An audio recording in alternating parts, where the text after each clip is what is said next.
Welcome to our channel, Mathematicians. Assalamualaikum students. So today I will be explaining the third law of exponent. The third law of exponent is power of a power law. This exponent I have already explained in my laws of exponent video. Go and watch that video in which I have explained all the 8 laws of exponent. Today I will be solving few questions of the third law so that you can get an idea how to solve the questions in which the third law is involved. So what is the third law? It is power of a power law. A power n, it is having the whole power of n. So n will be multiplied with the n. A, n multiplied by n. Now we are having the question. The first question I am having over here is a power 4, which is a whole power of 6. So a, 4 is m and this 6 is n. So 4 multiplied by 6 means m multiplied by n. A, 4 multiplied by 6 will be 24. This is the answer of this question. Now, the second question we are having is p power 4, q power 5, which has a whole power of power 2. So, it simply means that p power 4 has also the power of 2 and q power 5 is also having the power of 2.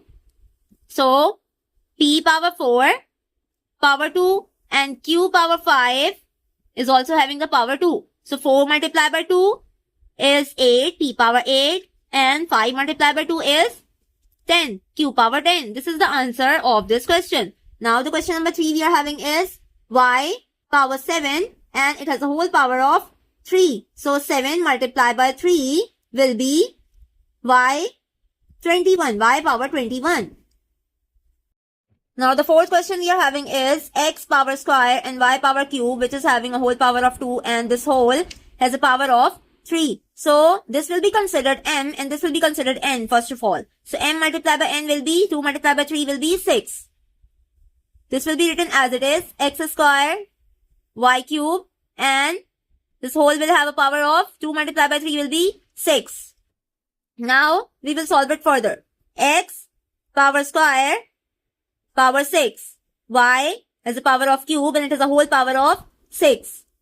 2 multiplied by 6 will be 12 and 3 multiplied by 6 will be 18. So, x power 12 and y power 18. This is the answer of this question. Now, let's solve question number 5. A power cube and b, it is having a power of 4 and this whole has a power of 2. So, a power cube and b will be written as it is and this 4 will be multiplied with 2 because we are considering it m and n. So, 4 multiplied by 2 is 8. This will be a cube has a power of 8 and b is having a power of 8. So, 3 multiplied by 8 will be 24. A 24 and b power 8 because this b has a power of 1 and 1 multiplied by 8 is 8. This is the answer of this question. I hope you understand all the third law questions and you will be able to solve any type of question in which third law is involved. If you get to understand anything, like, share and subscribe. Allah Hafiz. Thank you so much. Like, share and comment and hit the bell icon to subscribe our channel. Thanks for watching.